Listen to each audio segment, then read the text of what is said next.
Ang kwentong ito ay hango sa totoong buhay. Karanasan ito ni Epitasio. Taong 1952, Sebaste, Antique.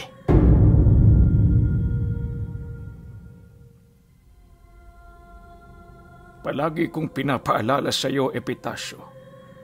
Peligrosong pagpunta sa mga baryo kung saan dayo tayo. Hanggat maaari, manatili ka rito sa atin. Makuntento ka sa buhay na ating tinatamasa. Tandaan mo, wala sa unahan ang pagsisisi. Palagi ang nasa huli. Mga katagang nagsisilbing paalala ng ama sa isang batang may mataas na pangarap. Itong si Epitasio, bagaman hindi nakatungtong ng pag-aaral, may matayog na pangarap sa buhay.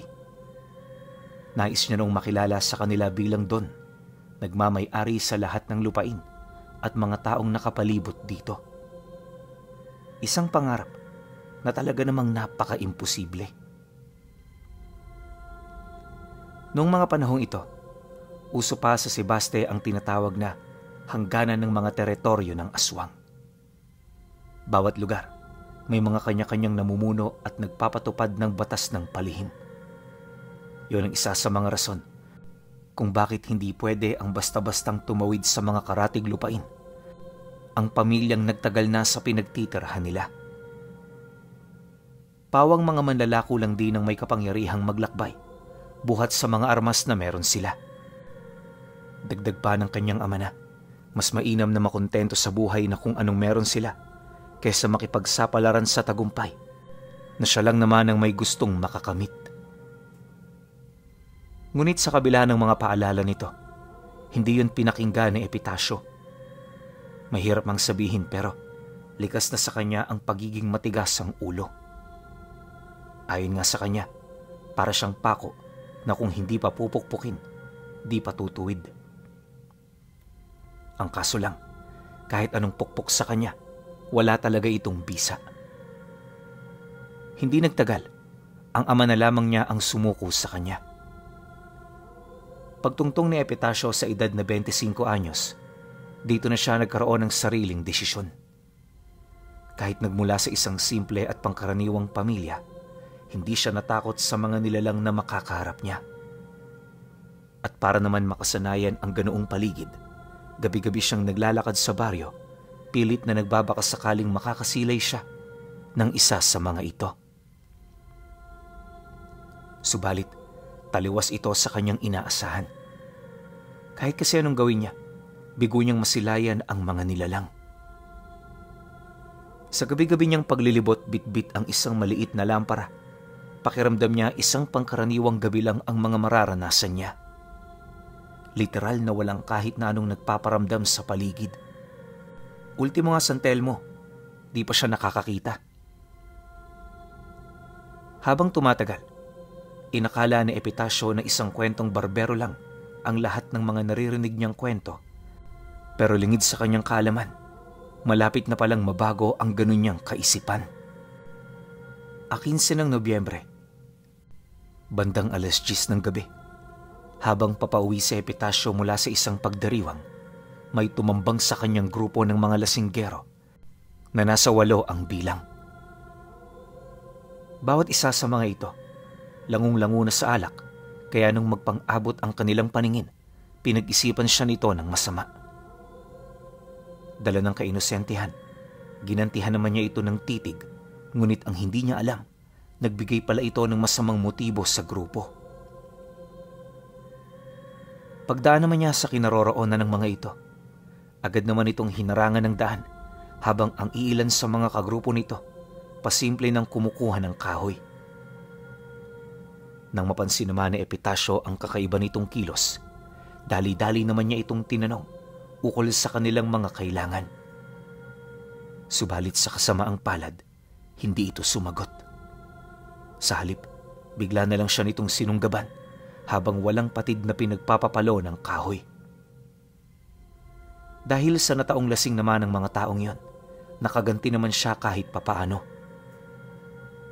Ang problema, nung akmang tatakas na siya, Dito na siya nito pinaulanan ng bato hanggang sa tamaan siya sa ulo. Sa sobrang lakas ng pagkakatama sa kanya, agad na kumawala ang kanyang ulirat. Paggising niya, nadatnan niya ang kanyang sarili sa gilid ng daan na duguan. Hilong-hiluman, pinilit niyang tumayo para makauwi. Habang binabagtas ang daan, bigo siyang maalala ang mga panauhing tumambang sa kanya. Naisip noon ni Epitasyo na gantihan ang mga ito, pero alam niyang masyado itong imposible. Bukod sa ayaw niyang mambintang, hindi rin siya ang tipo ng taong mahilig magpadalos-dalos sa mga pasya.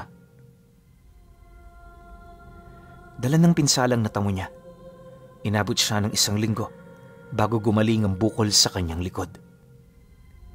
Marami man ang nagtanong ukol sa nangyari, hindi niya na ito gaanong pinagtuunan ng pansin. Kalaunan, nang maghilom na ang kanyang sugat, muli niyang ipinagpatuloy ang kanyang ordinaryong pamumuhay. Hanggat maaari, nilimot na rin niya ang mga pinagdaanan niya upang maging panatag na rin ang buhay niya. Kaso lang, habang dumadaan ang mga araw, may napapansin siyang kakaiba.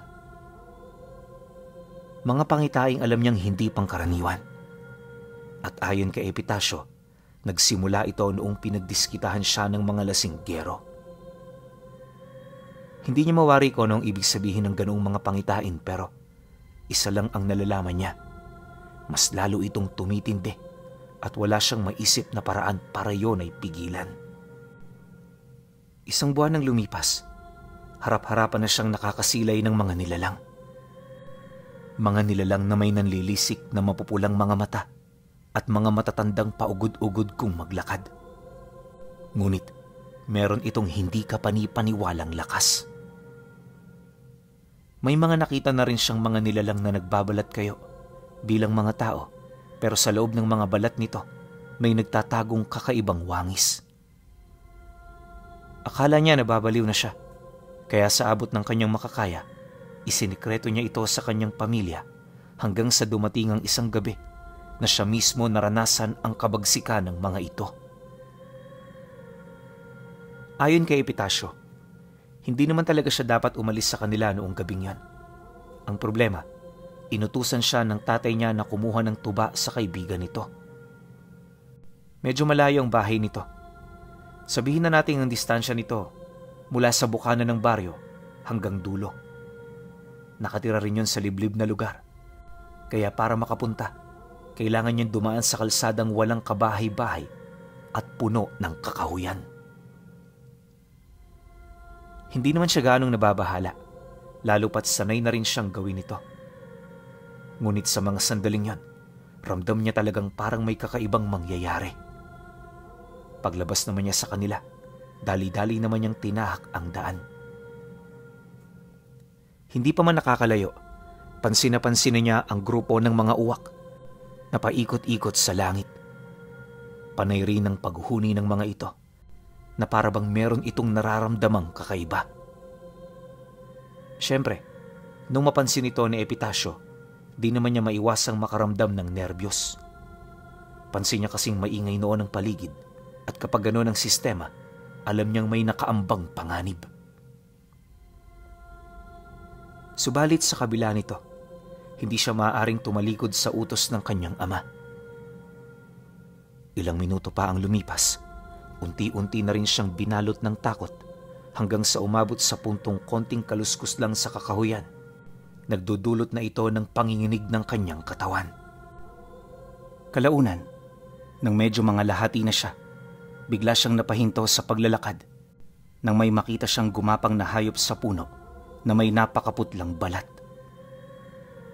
Wala rin itong balahibo, tapos yung kamay nito parang sa tao. Di lang yun, may mapupula rin itong mata at bungangang halos lumabas na ang mga pangil. Habang pinagmamasdan siya ng nilalang, nagpapakawala ito ng kakaibang huni na may hahalin tulad mo naman sa ungol ng balyena. Napakahiwaga ng tinig nito at nagbibigay ito ng kakaibang pakiramdam sa lahat ng dako. Gayunpaman, Hindi ito sapat na dahilan para maging panatag si Epitasyo sa kanyang mga nasilayan.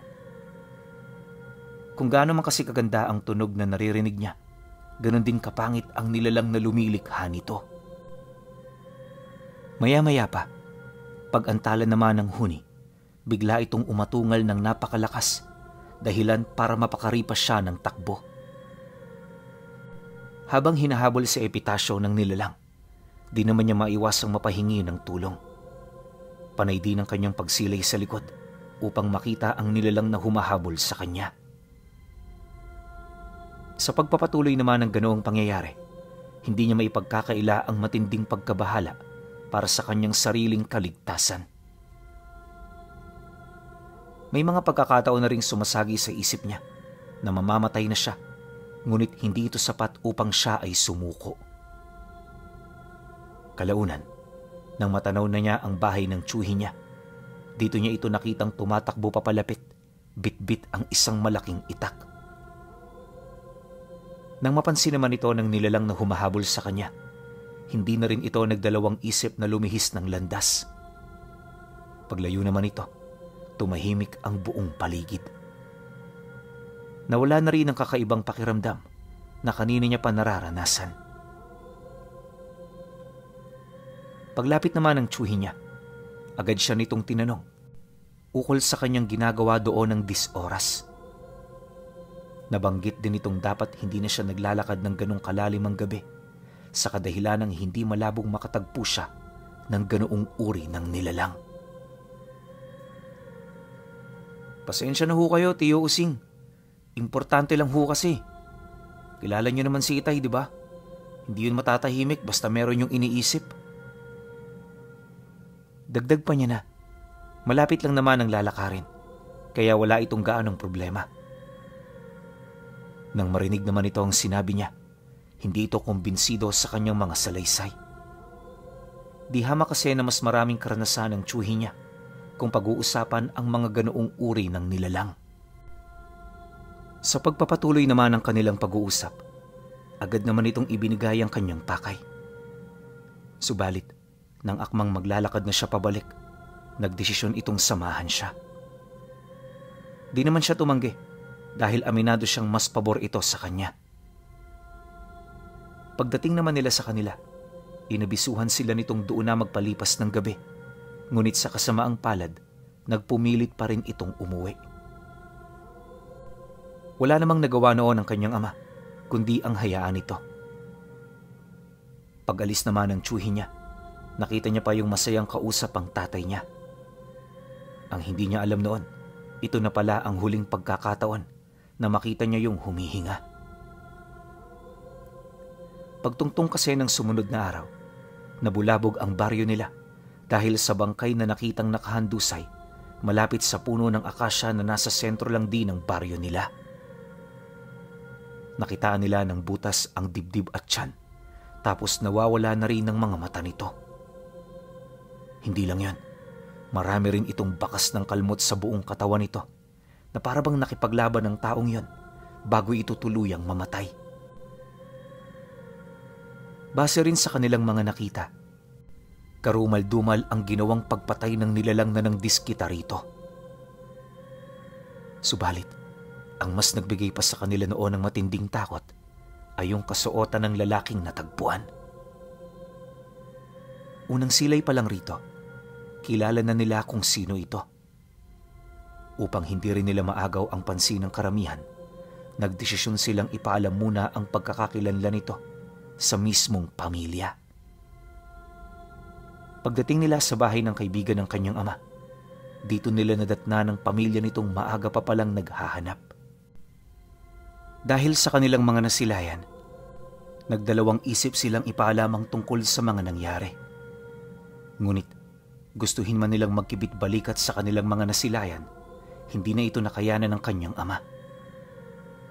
Masakit man para sa pamilya ng kaibigan nito, ginawa nito ang tama. Pagkabanggit naman ito ukol sa bangkay ng kaibigan niya, lahat ng mga tao roon nabigla. Pansamantala ring binalot ng katahimikan ng buong paligid hanggang sa biglang ibinunto ng mga ito sa kanila ang galit buhat sa sinabi ng tatay niya. May mga pagbabanta rin sila noong narinig sa pamilya, ngunit lahat yon inunawa nila. Upang hindi na rin tumaas ang tensyon, naging kalmado ang tatay niya sa pagbabahagi ng kanilang mga nalalaman. Alam niyo, sa totoo lang, kahit ako man hindi ko yan paniniwalaan. Pero kahit anong gawin ko, sinasabi ng mga mata ko na siya talaga ang taong yon. Kung hindi kayo naniniwala, puntahan niyo na lang. Tingnan niyo, baka sakaling mabagong inyong kaisipan.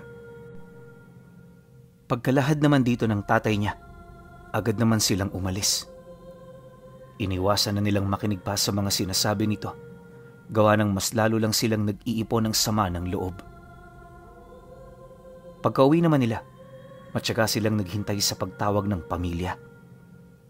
Inaasahan kasi nila ito, lalo pat ang kanyang ama ang pinakamalapit nitong kaibigan. Pagtungtong naman ng hapon, kagaya ng inaasahan, dumating ang pinakabata nitong kapatid. May dala-dala itong mensahe ukol sa kagustuhan ng kanilang kadugo. Base rin sa salaysay nito, pinapapunta sila nito sa burol para makausap. Humingi na rin yun ng tawad sa kanila ukol sa mga nangyari. Pagkarinig naman ng tatay niya, hindi naman ito tumanggi. Alam kasi nitong hindi lang sila nagkakaunawaan, kaya gano'n ang nangyari. Matapos naman ang kanilang pag-uusap, agad naman silang nagligpit ng gamit na kanilang dadalhin. Siya lang din ang isinama nito, gawa ng yung mga may iwang kapatid niya merong pasok kinabukasan. Pagdating naman nila sa lamayan, agad namang bumungad sa kanila ang iilang mga taong nakikidalamhati. Sa sobrang dami ng mga ito, halos mapuno na nito ang 2 palapag ng bahay. Dahil sa likas namang mahiyain si Epitasio, nagpaiwan siya sa labas para maghintay. May mga kakilala naman siya roong pumunta pero di yun gaanong malapit sa kanya. Madalas kasi, sa halip na makipagbarkada, ginugugol niya ang kanyang oras ng nag-iisa. Para sa kanya, mas mainam ang ganon, lalo pat ayaw na ayaw niya ng maingay na paligid. Sa pagpapatuloy naman ng kanyang pagmamasid, wala naman siyang napansing kakaiba. Lumalim pa ang gabi. Dito na rin pa isa-isang nagsidatingan ang pamilya ng kanyang mga kababata. Yung ilan sa mga ito piniling tumambay kasama niya, habang ang iba naman nanatili sa kanilang mga magulang. Upang mawala naman ang pagkaburyong na kanyang nararamdaman, dito na siya paunti-unting nakipag-usap sa mga ito. Katagalan, dahil sa pagbabalik nila sa kanilang mga kabataan, hindi niya maipagkakailang na humaling na rin siya. Nakalimutan na rin niya pansamantala ang takbo ng oras, hanggang sa dito na niya napagtantong malalim na pala ang gabi. Bagaman sobrang dilim na sa paligid, may mga tao pa rin siyang nakikitang naglalakad para makiramay. Noong una, wala naman siyang napapansing kakaiba pero pagtungtong ng 9:00 ng gabi, dito niya na napansin ang iilang mga nilalang na nagbabalat kayo bilang mga tao. Nakumpirma niya mismo ito dahil ang iilan sa kanila dumaan sa harapan niya. Mas lalo rin siyang binalot ng matinding takot sa katawan nung dumaan ang matandang babae na kilala bilang bantog na manggagamot sa kanilang lugar. Hindi niya mawari pero pagtingin niya rito, isang nakakatakot na muka ang kanyang nasilayan. Nanlilisik din ang mga mata nito, tapos kulukulubot ang balat. Ngunit sa hindi malamang dahilan, may mga pagkakataong bumabalik sa dati ang wangis ng matanda. Maya-maya pa, nang mapansin naman itong hindi niya roon inaalis ang kanyang paningin, dito na ito nagsimulang tumitig sa kanya. Pagngisi naman ito, pasimple siya nitong sinenyasa na ibaling sa ibang lugar ang kanyang paningin. Ngunit imbis na yon ang gawin niya, di pa rin siya nagpatinag hanggang sa lumapit na ang matanda sa kinaroroonan niya. Pagharap nito sa kanilang kinauupuan, lahat ng kanyang mga kababatang masaya noong nagsasalita, biglang tumahimik. Yung ilan sa mga ito, Sinubukang kausapin ng matanda pero hindi sila nito pinapansin. Nang mapagtanto naman yon ng kanyang mga kaibigan, dito na ito isa-isang nanahimik upang maghintay sa gagawin ng manggagamot. Akala nila may nakikita itong masamang espiritu kay Epitasio, ngunit lingid sa kanilang kaalaman, ang matanda mismo ang demonyong kanilang kinakatakutan. Aling Nonang, paano hong nang... Di pa man tapos sa pagsasalita itong si Epitasio, naramdaman niya ang tila bang pagkawala ng boses niya. Gustong gusto niya noong magsalita pero kahit anong gawin niya walang lumalabas sa kanyang bibig. Ilang minuto pa ang lumipas. Napangiti lang naman ang matanda habang sumasagot ng, "Sarilihin mo na lang ang mga nalaman mo, iho. Bata ka pa. Alam kong marami ka pang pangarap. Sige na, mauna na ako. Mag-iingat ka." Pagkasambit naman ito ng mga katagang yon, agad naman itong naglakad papalayo. Dala naman ang kanyang kuryosidad. Pasimple naman niya itong sinunda ng paningin hanggang sa makita niyang wala itong anino. Nagkaroon din ito ng dalawang sungay sa noo na may nakalutang na bolang apoy. Ayon sa kanya, na sa mga sandaling yon isang mapanganib na demonyo ang tingin niya sa matanda. Alam din niyang hindi ito albularyo, bagkus isa itong nilalang na nagmimilagro para pagkatiwalaan ng tao. Sa paglayo naman ito, dahan-dahan namang lumalim ang kanyang paghinga, buhat sa takot na naramdaman niya. Hindi na rin niya noon makausap ang kanyang mga kaibigan dahil sa takot niyang magsabi doon ng katotohanan. Ilang oras pa ang lumipas. Hindi na mabilang ang mga nilalang na nakiramay. Karamihan sa mga ito, kung hindi mga aswang, mga demonyong merong buntot at sungay. May mga napansin din siyang hayop na nagmamasid sa malayo, dahilan para makaramdam siya ng matinding takot. Pagpatak naman ng hating gabi, sakto naman ang paglabas ng kanyang ama. Pag-abiso naman itong uuwi na sila, doon pa lamang siya nakahinga ng maluwag. Habang binabagtas nila ang daan papauwi, dito niya nabanggit ang tungkol sa kanyang mga nasilayan. Paunti-unti na rin siyang umamin ukol sa kanyang mga nalalaman nang sa gayoy maunawaan nito ang mga katagang kanyang ilalahad. Sa loob ng ilang minuto nilang pag-uusap, napagtanto niyang wala naman itong pagdududa sa kanya. Ramdam din niyang naniniwala ang kanyang ama, kaya nagpatuloy siya sa pagbabahagi ng kanyang mga karanasan. Matapos naman niyang mailahad ang lahat-lahat, dito na ito nagsimulang magbigay sa kanya ng payo. Ayon sa kanyang ama, nangangahulugan lang na mulat na ang kanyang ikatlong pandama. Sinabi rin itong mas dadami pa ang kanyang masisilayan sa oras na tuluyan ng namulat ang kabuuan ng diwang hiwaga niya. May posibilidad ding malagay siya sa panganib dahil dito, kaya mas mainam na mag-ingat siya. Dagdag pa nito na, dahil sa mga ipinagtapat niya, patuloy siya nitong babantayan. Nang marinig naman niya ang sinabi ng kanyang ama, wala naman siyang nagawa kundi ang sumang-ayon. Nagdesisyon na rin siyang huwag basta-bastang umalis sa kanila, buhat sa mga banta nito sa kanyang kaligtasan. Subalit, habang siya ay nag-iingat, wala silang kaide-ideya sa binabalak ng pamilya ng tiyuhin niya. Isang araw, nagulat na lamang sila nang bigla itong bumisita kasama ang 3 kataong bago lang sa paningin nila.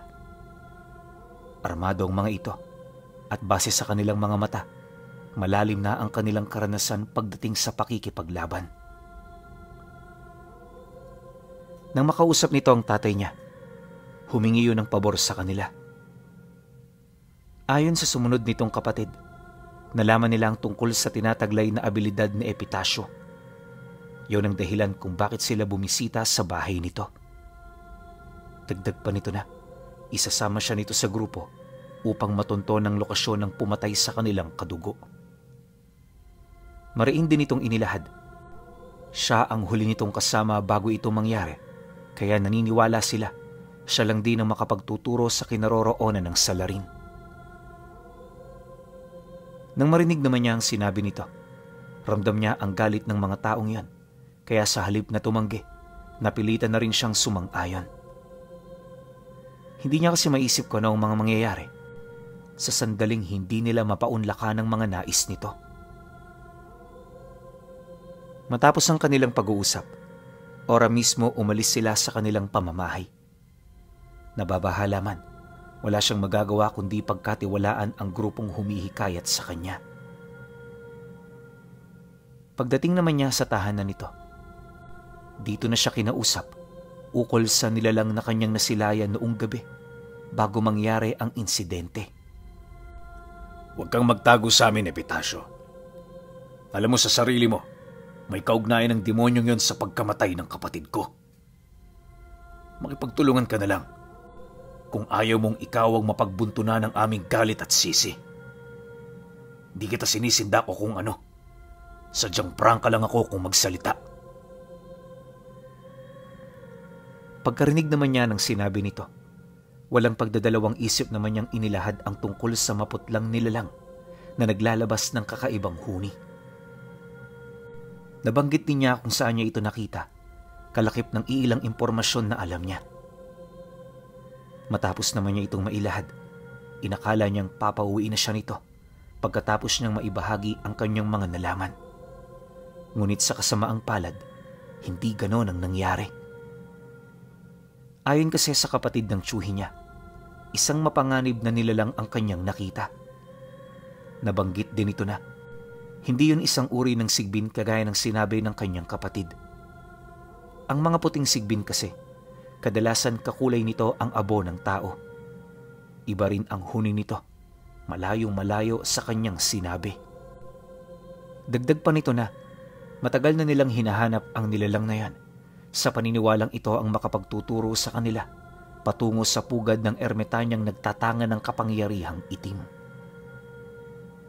Naniniwala kasi ang grupo, walang kamatayan ang nilalang na kanyang nakita at madalas ito ang nagsisilbing galamay ng ermitanya para makalikom ng pagkain niya. Isa rin yun sa pinagmumula ng kanyang kapangyarihan na siya namang dahilan ng daan-daang kaso ng pagkamatay ng mga antingero sa kanilang lugar.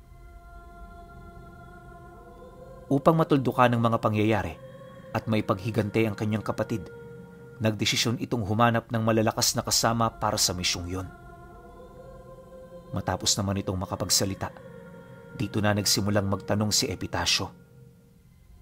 Sa tono kasi ng pananalita nito, alam niyang malawak ang kaalaman nito pagdating sa nilalang na kanyang nasilayan. Nang marinig naman ito ang kanyang sinabi, agad naman itong inilahad sa kanya na nahahanay ito sa isang uri na kung tawagin ay satum.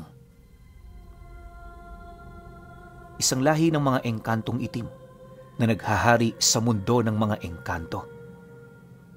Dagdag pa nito na hindi maubusan ng abilidad ang nilalang na yan at ang tanging lamang nila rito ay ang kakayahan nilang makapag-isip ng hakbang at plano. Mariin din itong inilahad na kahit makapangyarihan ng kanilang kalaban, salat naman ito sa karunungan at pagpapasya. Kahit mataas ang antas nito, isa lang din itong halimaw na utusan ng ermitanya. Matapos naman niyang marinig ang lahat ng iyon, napalunok lang naman siya ng laway. Sinubukan niyang isipin ng mga mangyayari pero sa kasamaang palad wala siyang ideya kung ano ang kanilang madadatnan kapag pumanhik na sila sa kinaroroonan ng nilalang. Unti-unti na rin niyang tinanggap ang kanyang tadhana, lalo na ang kamatayang ilang metro na lang ang layo sa kanya. Sa pagsapit naman ng gabi, agad namang umusad ang grupo.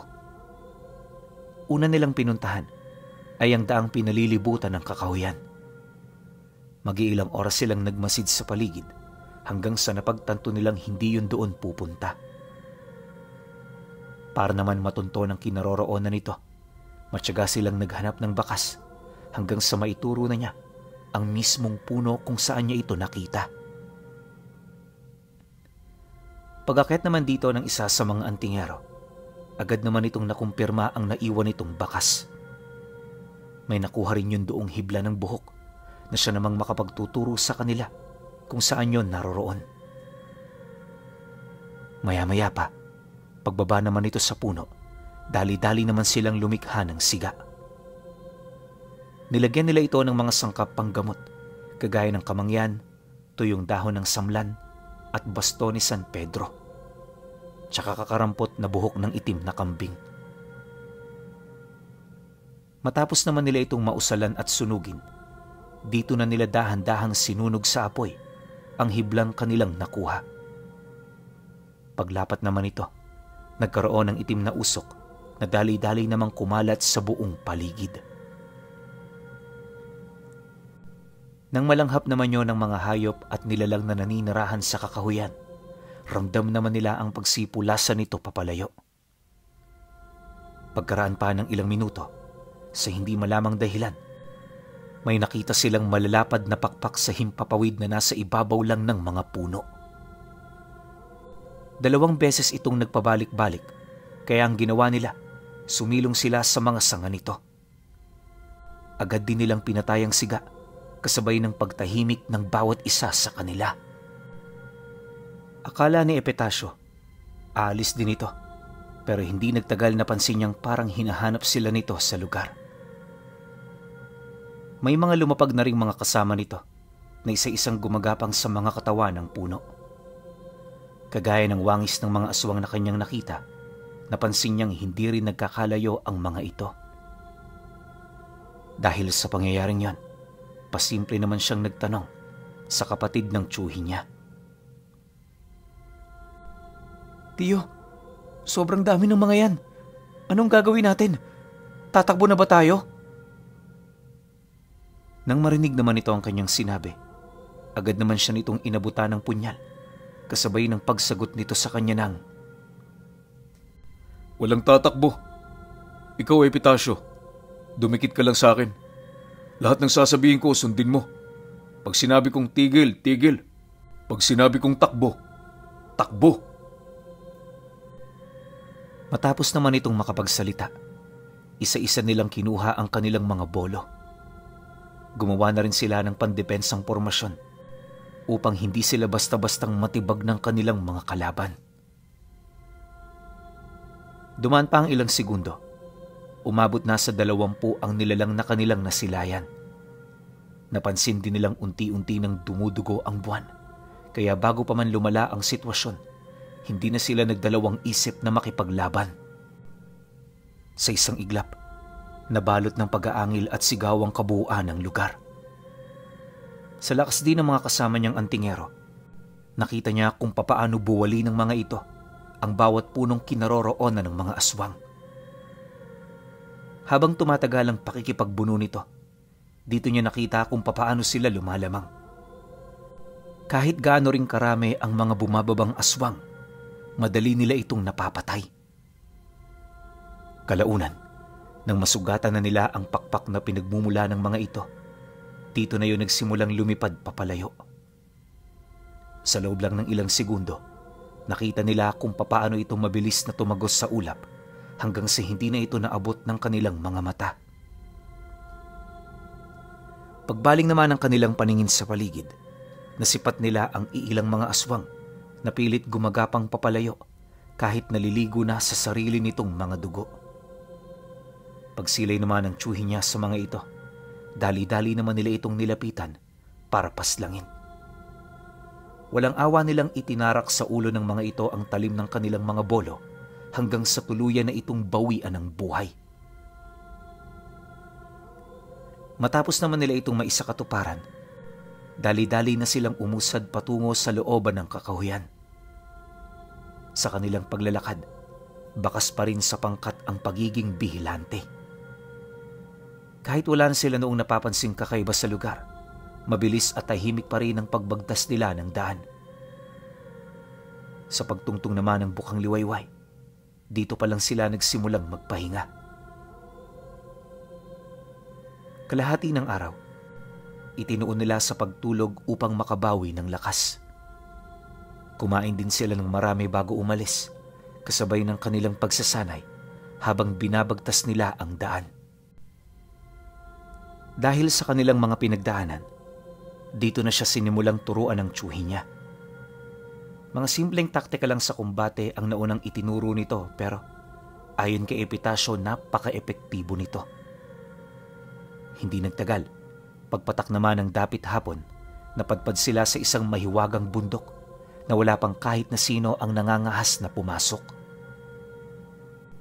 Ayon sa tiyuhin niya, ultimong mga rebeldeng tinuturing na baluarte ang lugar. Iniiwasan ito. Isipin niyo na lang, bukod sa palaging niyayakap ng ulap ang tuktok nito, sobrang sukal din ang daan papaakyat. Halos magkatabi-tabi lang ang mga puno, tapos napakatirik ng daan. Magsisimula ito sa paanan, hanggang sa marating mo ang pinakamataas nitong bahagi. Subalit, sa kabila ng hirap sa pag-akyat, hindi yun ang dapat katakutan. Dahil di hamak na mas nakakabahala at nakakatakot ang mga kahoy na nabubuhay sa lupa nito. Base kasi sa mga narinig nilang kwento ng matatanda, bawat halaman at kahoy sa lugar na yon nagsisilbing instrumento para maligaw ang mga dayo. Kahit may tangan ka ring lihim na karunungan, hindi mo ito mapapansin.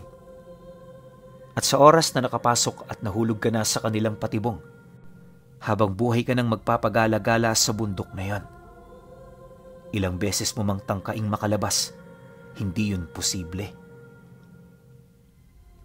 Dagdag pa nito na, ang tanging kahinaan ng bagat na nakalatag dito ay ang pag-alam sa tamang daan na kinakailangan niyong tahakin. Gayunpaman, masyadong mahirap at delikado pa rin itong gawin. Isipin niyo na lang, magkamali ka lang ng isang beses, maliligaw ka na sa daang hindi saklaw ng kapangyarihan ng mga puno. Yun ang rason kung bakit kahit marami ang nakakaalam sa kahinaan ng bundok, wala pa ring nagtatagumpay. Pagtatapat pa ng tiyuhin niya, kaya naging ganon kapeligroso ang bundok na papasukin nila, ay dahil sa dami ng mutsyang namamahay sa tuktok nito. Lahat ng mga imposibleng mutsyang pwedeng makamit ng isang tao, makikita mo sa lugar na yon.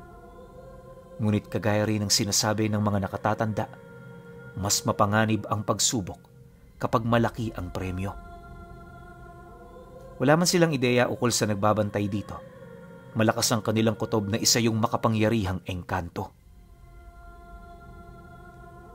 Pagkalahad naman ng tiyuhin niya ukol sa bagay na yon, dali-dali naman silang lumapit sa paanan. Sa bukana pa lang tumambad na sa kanila ang makakapal na baging na animoy nagsisilbi nitong tarangka. Pagkatapyas naman sa mga baging na nakapalibot sa daraanan, nagmamadali naman sila roong pumasok. Unang tapak pa lang nila sa paanan ng bundok, tumambad sa kanila ang kakaibang hiwaga na ibinibigay doon ng mga puno. Sa lugar na yon, ayon kay Epitasyo, marami siyang nakitang ibon na kakaiba. May kulay ginto, kulay ulap, tapos may mga nagliliwanag din ng balahibo kapag tinatamaan ng sikat ng araw. Kakaiba rin ang huni ng mga ito, na para bang isa itong maningning na tunog mula sa harpa. Nakakabighani man kung pakikinggan, pinili niyang huwag ipagsawalang bahala ang mga paalala ng tiyuhin niya. Sa pagpapatuloy naman ng kanilang paglalakad, dito na nakita ng kanyang mga mata ang mga lagusan na animoy lumitaw na lang bigla sa mga pagitan ng mga puno. May mga nasilayan din siyang mga nilalang na may wangis ng tao na kakulay ng mga ginto. Bawat isa sa mga ito nakahiga sa mga sanga ng puno na parang pinagmamasdan ang kanilang pag-usad. Makailang beses niya itong nabanggit sa kanyang mga kasama, pero nakapagtatakang parang hindi nila ito nakikita. Dahil sa pangyayari, dito na siya naglakas loob na pamunuan ang kanilang pag-usad. Dehado man noong unang tiyuhin niya, kalaunay nagpasya na rin itong pagkatiwalaan siya. At dahil sa lakas ng kapangyarihan ng kanyang ikatlong mata, na kaya nilang malagpasan ang lahat ng patibong ng bundok. Hindi nagtagal. Nagulat na lamang sila. Narating na pala nila ang rurok. Mula roon, nasaksihan ng kanilang mga mata ang isang malawak na kaharian ng ulap. Ayon kay Epitasyo, sa lugar na yon walang ibang makikita kundi ang walang katapusang dagat sa alapaap. Nakakamanghang tingnan at ubod din ng hiwaga. Habang pinagmamasdan niya nga ito, hindi niya maiwasang magpasalamat sa biyaya ng buhay. Makalipas pa ang ilang minutong pagpapahinga sa lugar, bahagya namang bumaba ang pangkat para tingnan ang paligid ng bundok. Ayon kay Epitasyo, nasa tuktok nito, merong maliit na patag na pinamumuhaya ng mga puno at damong unang beses niya lang nakita. Gawa rin sa purong bato ang paligid at meron lang doong mangilang-ilang parteng may lupa. Dagdag pa niya na, kapag bumababa doon ng husto ang ulap, literal na wala kang makikita sa baba. Napakamapanganib din kapag nangyari ang ganoong sitwasyon, gawa ng sobrang tarik ng mga dulo nito at hindi malabong mahulog ka doon at mamatay. Sa paghupa naman ng mga pagod nila, bahagya naman sila roong nagpalipas ng ilang oras. Sinang-ayun na naman ito ng tiyuhin niya, lalo pat hindi naging madali ang kanilang pag-akyat. Ayon dito, inabot ng humigit 6 na oras bago nila narating ang tuktok. Sobrang hirap ng kanilang pinagdaanang sitwasyon at kinakailangan nilang magpahinga pagkatapos ng ilang minutong paglalakad. Bukod kasi sa nananakit na ang mga kasukasuan nila, nahihirapan na rin silang huminga buhat sa bigat ng kanilang mga dala.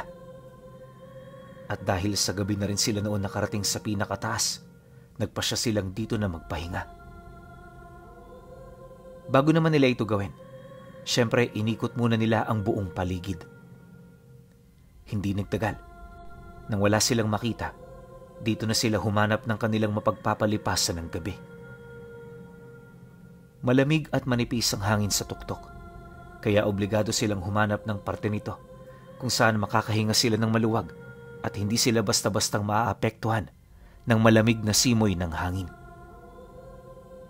Sa kakahanap naman nila ng pwesto, napadpad sila sa ibabang bahagi ng kabilang parte nito. Dahil sa nataong may puno at may mapagtataguan naman sa lugar na yon, dito na sila nagpalipas ng gabi. Upang masiguro rin ang kanilang kaligtasan, salitan ang nangyaring pagbabantay. Hindi rin nila pinahintulutang isa lang ang magbabantay sa kabuuan, lalo pat masyado itong mapanganib. Bale, ang mag-isa lang na magbabantay doon sa kanila ay ang nakatoka ng 3:00 ng madaling araw hanggang 6:00. At yun ay walang iba, kundi si Epitasyo. Matapos naman nilang kumain at mag-usap-usap, dito na nagsimula ang pagpapahinga. Wala naman noong nangyari hanggang sa sumapit na ang oras ng toka niya. Paggising naman niya noon, papungas-pungas pa siya ng mata habang naglalakad papalapit sa siga. Nang makausap na niya ang kanyang kapalitan, dali-dali naman siya nitong iniwan. Sa kanyang pagbabantay, nakita niya ang kabuuang tanawin ng lugar. Ayon sa kanya, may mga parte nito kung saan bilang lamang ng daliri ang liwanag na nakasindi. Inaasahan naman niyang nagmumula ito sa mga baryo na hindi gaano karamihan ang naninirahan. Makalipas pa ang ilang minutong pagmamasid sa paligid, bahagya naman siyang natigilan nang may marinig siyang pagsitsit mula sa itaas na bahagi ng bundok. Pagbaling naman niya ng paningin sa lugar na yan, dito niya nakita ang isang matandang lalaking nakatayo na may daladalang tungkod. Sa dulong parte ng tungkod nito kung saan nakalapat ang kanyang kamay, nakita niya ang isang buhay na mata na may berdeng kulay. Habang hinahawakan din ito ng matanda, umiikot ang paningin nito sa buong paligid. Pagkatitigan naman nilang dalawa, dali-dali naman yung naglakad papalayo. Nang mawala na ito sa kanyang paningin, May kung anong puwersa ang nagtulak sa kanya na ito ay sundan. Dahil dito, dali-dali naman siyang naglakad patungo sa tuktok hanggang sa sumambulat na sa kanyang harapan ang isang tronong kinauupuan ng matanda. Papalibot sa tronong yon ay mga itim na ulap na may karga-kargang iba't ibang uri ng gamit. Sa kabuuan, 8 ulap ang kanyang nasilayan. Yung una, may tangang pangil ng hayop na halos 1 dangkalang haba. Ang ikalawa naman, may garapon na pinagkukulungan ng isang asul na liwanag na nagpupumilit lumabas. Ang ikatlo, isang ordinaryong tumpok ng lupa na may nabubuhay na maliit na halaman. Ang ikaapat naman, may kargang itim na bato. Ang ikalima, kalansay ng patay na insekto. Ang ikaanim ay isang tuyong dahon ng halaman. Ang ikapito ay nangangalit na bolang apoy. At ang panghuli, gintong likido na walang patid sa pag-agos.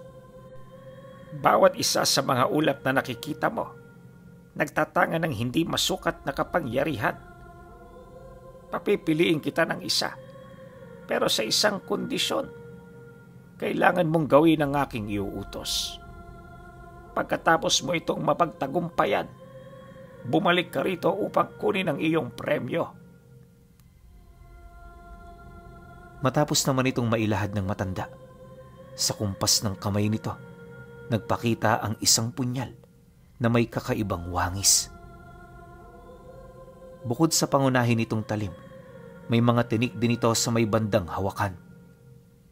Paalo ng disenyo, at kung titingnan, iisipin mong hindi ito makakapatay ng tao dahil sa purol nito. Bukod kasi sa baku-baku nitong talim, halos hindi rin yun makahiwa ng dahon. 2 dangkal lang din ang haba ng patalim, indikasyon na mahirap itong gamitin sa isang totoong labanan. Maliban sa ganoong naiisip ni Epitasyo, hindi rin niya maipagkakaila ang kawalan niya ng karanasan. Halos takang-taka rin siya kung bakit sa dinami-dami nilang naroon, siya ang napili ng matanda. Pagkakuha naman niya rito, agad na naglaho ang ulap kung saan nakaluklok ang trono. Pagkurap naman ng kanyang mga mata, wala na siya roong nakita. Ultimo maliit na bakas ng matanda, hindi na niya mahagilap.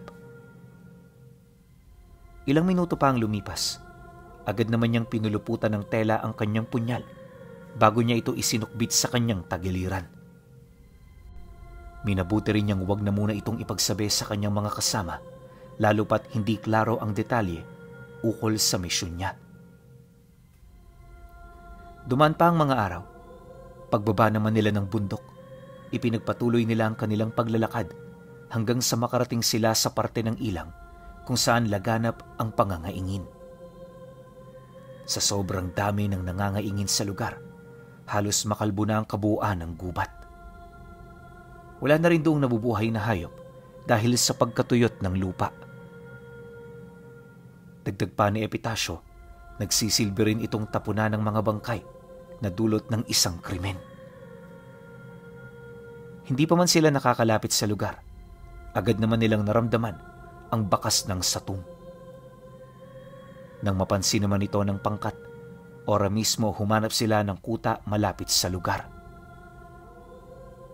Matyaga din silang naghintay ng gabi upang makumpirma ang kanilang naramdamang kakaiba. Dumaan pa ang ilang oras. Wala silang ibang ginawa kundi ang magmasid sa buong paligid. Nagkalat na rin sila ng usal sa hangin upang mas maging madali ang pagtuntun nila rito. Kalaunan, pagtungtong naman ng dapit hapon, unti-unti nang nag-iba ang simoy ng hangin. Sa hindi malamang dahilan, napansin nila ang malawakang pagkalat ng salot sa lugar. Nagsimula na rin silang makakita ng mga kaluluwa na matagal na roong naninirahan. Ayon kay Epitasyo, kung hindi mga kaluluwang may sunog na katawan, mga itim na dalagang nakabigti ang kanilang mga nasisilayan. Nagkalat din ang mga nakalutang nakabaong sa paligid na walang humpay na nagnanangis at kumakanta. Sa pagbalot pa ng kadiliman, mas lalong tumindi ang mga nararamdaman nila. Dagdag pa niya na, kung masasaksihan natin ang ganoong pangyayari, baka isipin nating nasa ibang mundo na tayo. Kahit nga sila na may malalim na karanasan, hindi pa rin maiwasang pangilabutan sa kanilang mga nasisilayan. Nang mapagtanto naman ito ng tsuhi niya, agad naman itong nagpaalala sa grupo. Magtaas na kayo ng depensa. Sama-sama tayong papasok at walang hihiwalay. Maging alerto sa lahat ng oras sapagkat hindi natin alam kung ano ang kalaban natin na paparating. Pagkarinig naman ng grupo sa sinabi nito, agad naman yung sumang-ayon. Bit-bit ang kanilang mga sandata. Dahan-dahan silang umusad patungo sa looban ng pinagkakainginan hanggang sa hindi na nila masilayan ang kanilang pinanggalingan. Habang tumatagal, unti-unti naman nilang naaagaw ang atensyon ng mga kaluluwa sa paligid hanggang sa dito na nila nasilayan ang satum na hinahanap nila. Kagaya ng una itong nakita ni Epitasyo, gumagapang ito sa sanga ng puno. Pero sa pagkakataong yon, meron na itong kasamang matandang babaeng nakaluhod sa ibaba nito habang walang patid na nananalangin. Hubad-hubad din ang babaeng yon, tapos wala na itong buhok sa ulo. Napakadugyot na rin ito. Animoy matagal na itong nagpatiwakal. Maya-maya pa, nang may sakatuparan naman ng matanda ang bawat sangkap ng engkantasyon niya, dito na nagsimulang umahon mula sa ilalim ng lupa ang mga nilalang na tinatawag na patyanak. Para sa mga hindi nakakalam, ang patyanak ay isang uri ng tiyanak na mas malakas at makapangyarihan. Bunga ito ng galit ng ina nito na pumanaw kasama ang sanggol bago pa man ito maisilang. Sinasabing sa bawat lugar, kokonti lang ang bilang ng patyanak, ngunit nagbibigay ito ng takot sa mga tao. Bukod sa mahirap kumuha ng pangontralaban dito, hindi rin ito saklaw ng sumpa ng bahay at mga relihiyosong kagamitan. Kapag may siwang ang isang tahanan, papasok at papasok ito upang patayin ng mag-asawa roong nakatira.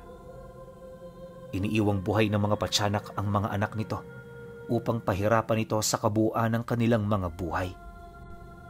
Hanggat wala ring nakakapigil sa nilalang, magpapatuloy ang kanilang pagpaparamdam hanggang sa sumapit ang katapusan ng kanilang mga buhay. Dahil sa likas na makapangyarihan ang ganoong uri ng nilalang, meron lang itong 1 taon para mabuhay sa mundong ibabaw. Pagkatapos nun, para itong alikabok na maglalaho. Lahat ng kanyang bakas mawawala, maliban na lang sa pagdadalamhati ng mga taong bunga ng kanyang kalupitan. Dagdag pa ni Epitasyo, kasing lakas din ng mga patyanak ang mga gabunan, kaya kung pisikal na lakas ang pag-uusapan, wala roong basta-bastang makakatalo. Matapos namang paahunin ng matanda ang napakaraming mga patyanak, dito napansin ng grupo ang panganib na kanilang kinakaharap. Sa halip di na umusad papalapit at makipag-usap, pinili ng tsuhi niya na umatras ng bahagya. Hinugot na rin ito ang kanilang mga sandata at nung nakita ito ng mga patyanak, para itong mga mabangis na hayop na sumugod. Sa isang iglap, agad naman silang nasukol ng mga ito, kaya napilitan silang maghiwa-hiwalay. Yung 3 kasama nilang antingero, walang humpay na nakipaglaban sa mga ito, habang silang 2 naman naghahanap ng paraan kung papaano makakalapit sa matanda. Habang tumatagal, ramdam din niya ang pagbagal ng tsuhi niya dahil sa pag-aalala nito sa kanya. Nang mapagtanto naman niyang siya ang pabigat sa grupo, di siya nag-alangang ilahad dito ang kagustuhan niyang makipaglaban din sa mga nilalang. Nang marinig naman ng tsuhi niya ang kanyang sinabi, hindi yun sumang-ayon, gawa ng wala pa siyang sapat na kakayahan. Mariin din itong inilahad na kung magpupumilit siya, hindi malabong siya ay mapahamak. Subalit, Sa kabila ng panganib na sinabi nito sa kanya, di siya nagpatinag. Tiyo, kaya ko ang sarili ko. Huwag niyo akong alalahanin. Alam ko ang ginagawa ko. Matapos naman niya itong mailahad, siya na mismo ang nagkusang humiwalay. Pagtakbo naman niya sa kinaroroonan ng mga kasama nila, agad naman siyang sinundan ng lahat ng patsanak na bumubuntot sa kanila. Walang sabi-sabi, agad namang hinugot ni Epesito ang ibinigay na punyal sa kanya ng matanda, dahilan para makapaslang siya ng iilan sa mga ito. Nang mapansin naman niyo ng mga kasamahan niya, nagdulot naman ito ng matinding pagkagulat at mangha. Di kasi nila maisip na nadaig nito ang mga sandata nilang punong-puno ng dasal at pangontra. Dahil sa pangyayari, gumawa ng paraan ng tatlo para makalapit sa kinaroroonan niya. Subalit, dahil sa bilis ng mga patsanak, hindi yun naging madali.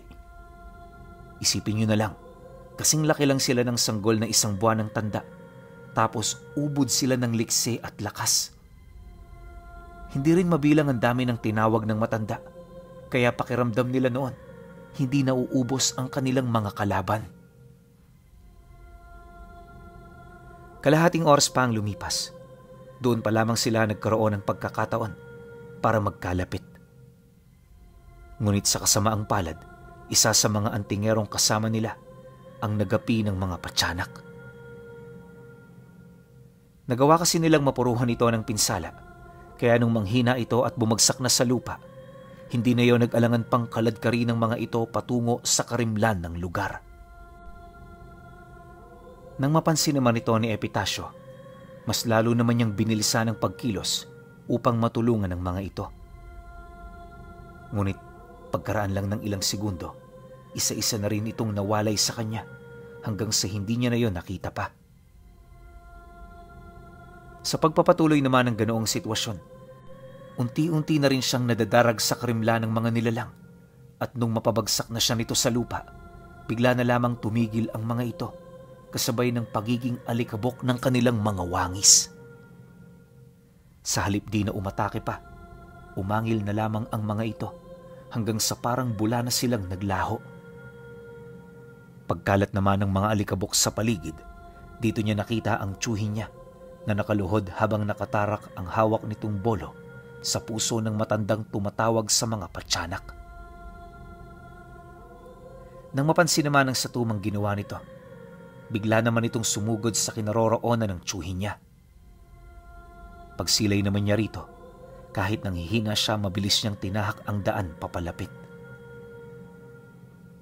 Tama lang masakmal at malapa ng satum ang tiyuhin niya bago niya yun maundaya ng saksak sa may bandang leeg malapit sa bungo.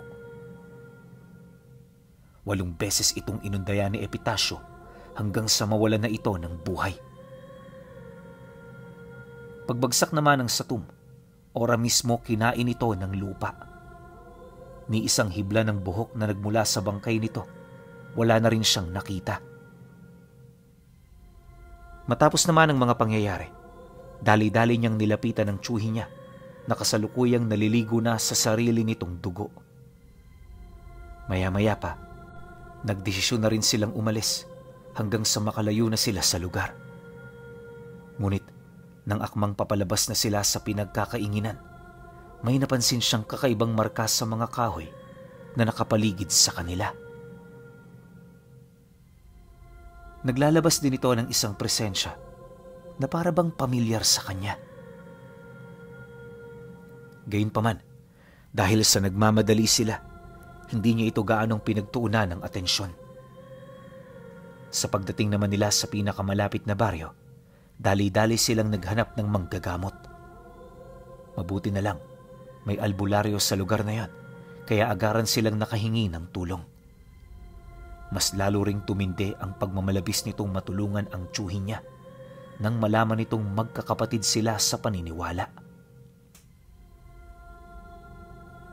Kinabukasan, nakabenda na ng maigi ang mga sugat nito sa katawan. Paggising naman niya, nadatnan niya ang albularyo na nakaupo sa sala ng bahay nito. Matyaga itong naghihintay sa kanilang paggising na parabang meron itong nais malaman sa kanilang dalawa. Pagsilay naman ito sa kanya, agad naman siya nitong inabisuhang umupo sa tabi nito habang inaabutan siya ng kape. Malalim ang sugat ng tiyuhin mo. Baka abutin pa ng ilang araw bago siya magising. Bukas ang bahay ko. Manatili kayo rito kahit kailan ninyo gusto. Nang marinig naman niya ang sinabi nito, taus-puso naman siyang nagpasalamat. Matapos nun, direkta naman siyang nakiusap sa albularyo ukol sa nais niyang mangyari. Mawalang galang na ho sa inyo. Kakapalan ko na ho ang mukha ko. Pero, pwede ho bang dito muna si Tio? May kailangan lang akong tapusin eh. Alam niyo namang galing kami sa laban, hindi ba? Hindi pa tapos ang gusto naming mangyari. Kaya habang nagpapahinga siya, ako na lang ang gagawa. Pagkarinig naman ng albularyo sa kanyang sinabi, bakas sa mukha nito ang pag-aalala. Ramdam kasi nitong hindi pa siya magaling at wala pa siyang kakayahang magtaas ng bakod at puder sa katawan.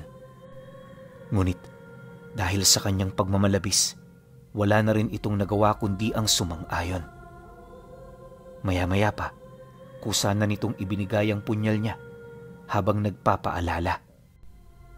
Ayon sa matanda, hindi pa magaling ang kanyang mga sugat, kaya kung medyo alanganin ang sitwasyon niya, maaari naman niyang ipagpaliban ng kanyang mga binabalak.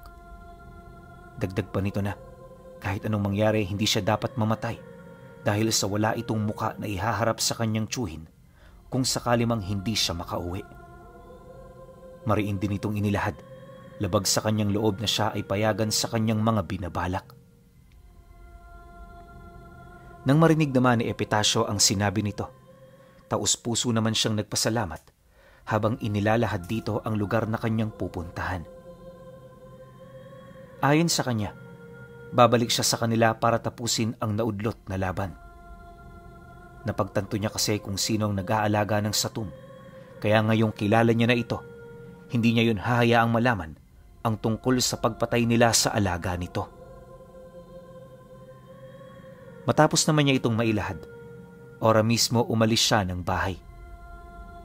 Habang binabagtas niya ang daan, maigi naman siyang naghanap ng makakasabayan hanggang sa may makita siyang manlalako. Pagsilay naman niya rito, agad naman siya roong lumapit habang mangiyak-ngiyak na nagmamakaawa sa may-ari na isabay siya sa lakad nito. Alam niya kasing sa mga sandaling yon, tanging ang mga manlalako lamang ang maaari niyang malapitan. Bukod sa hindi ito saklaw ng mga batas ng teritoryo, ito lang din ang may kakayahang maghatid sa kanya nang hindi natutunugan ng mga nilalang.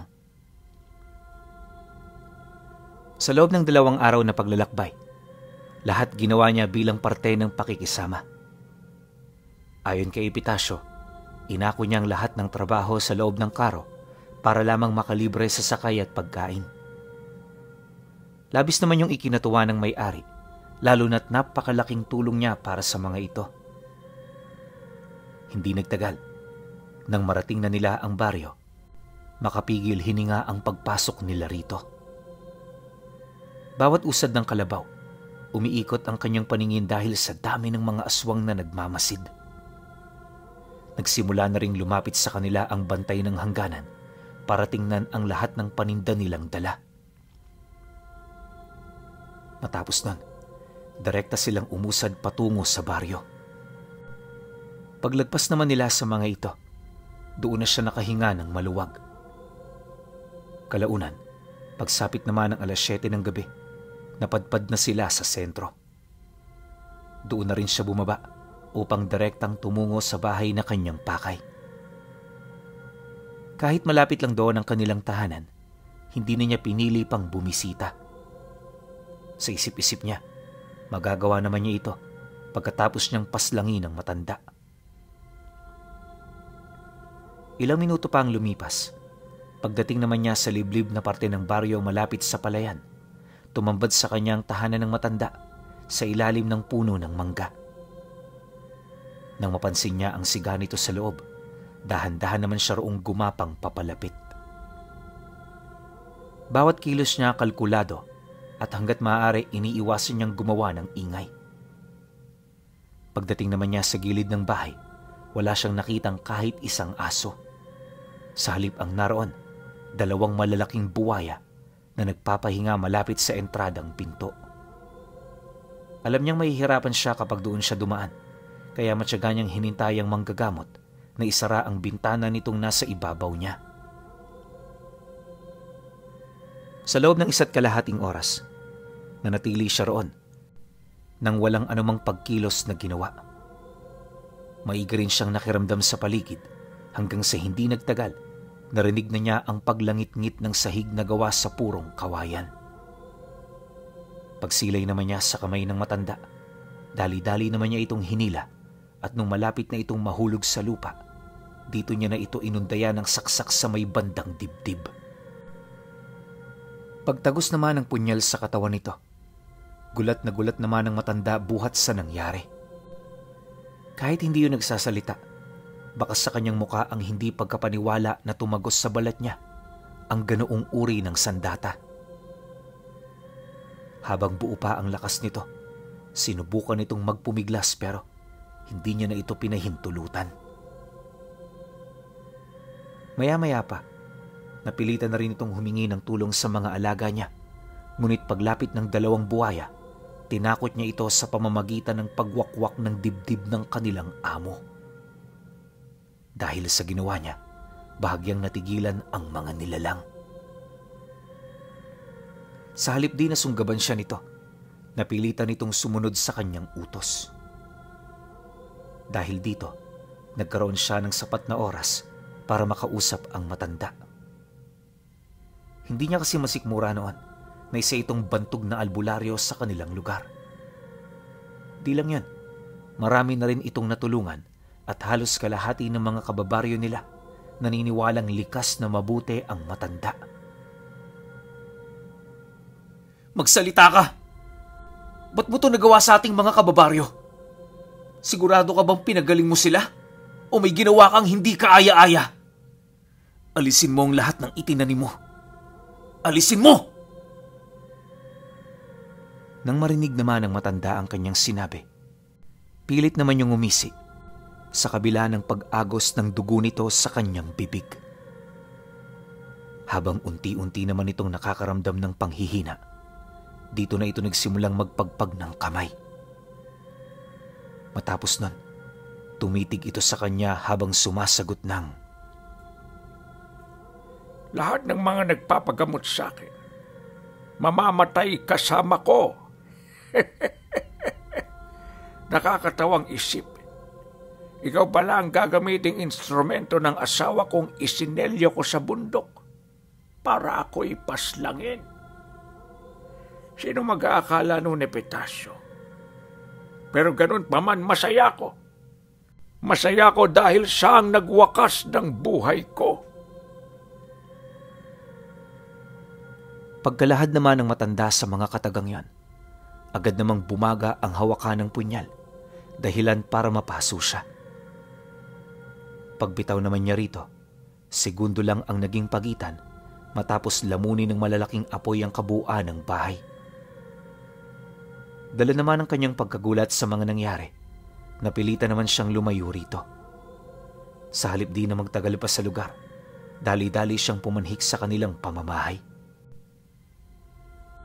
Upang walang maghinala sa kanya, dito na siya nagpalipas ng magdamag. Kinabukasan, alinsunod sa abiso ng matanda, may 6 ngang kababaryo nila ang bigla na lamang pumanaw. Lahat yon, napagaling ng milagro ng albularyo. Nang malaman naman ito ni Epitasyo, hindi niya ito gaanong pinansin dahil nakatuon ang kanyang wisyo sa kung papaano makakabalik sa kinaroroonan ng kanyang tiyuhin. Mabuti na lang, nakagawa siya ng paraan, kaya sa lalong madaling panahon nagkasama silang muli. Hindi nagtagal, bumalik na rin sila sa kanilang lugar.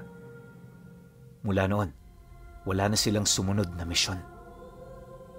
Sinubukan din niyang bumalik sa bundok para kunin ang kanyang gantimpala, pero bigo na niyang makita pa ang matanda. Sa katagalan, napagtanto niyang ginamit lang siya nito para maisakatuparan ang nais nitong mangyari. Gayunpaman, nagpapasalamat pa rin siya sa matanda dahil kung hindi dahil sa punyal nito, malabo niyang mapaslang ang isang ermitanyo ng kaliwa na nagbabalat kayo bilang isang